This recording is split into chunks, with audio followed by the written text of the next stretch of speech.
صدقوا ما تصدقوا انتوا حرين، بس طلعوا قدامكم خبر عاجل عم يطلع هلا من شوي، وكل الصحف والكل عم يحكي هذا الموضوع. ميسي عم ينحط بالعمله الارجنتينيه، بتعرف شو يعني هذا الشيء؟ وايضا مكتوب اسم ليونيل ميسي وممضي عليها، ومحطوط اسم قطر 2022. والاجمل من هيك ايضا طلع قدامك هون رافع كأس العالم بقفل عملة. يعني من الآخر درجة العظمة عند ليو ميسي تخطت كرة القدم، تخطت كرة القدم، وأصبحت صورته عملة بالأرجنتين. أغلى ورقة بتاريخ أمريكا اللاتينية هيدي العملة اللي قدامكم من فئة 1000 بيزو أرجنتيني. بتعرف شو يعني؟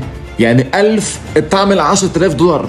أغلى ورقة، وحتكون أغلى وأهم ورقة، وحتتخطى الدولار واليورو بصورة ليو ميسي. يا جماعة قسما بالله مش مسح، معي 10 دولار بدي أصرفها ببيزو، بيزو عليها ميسي فقط. هدي 10 أعطيني صورة ليو ميسي فقط، دخيل الله.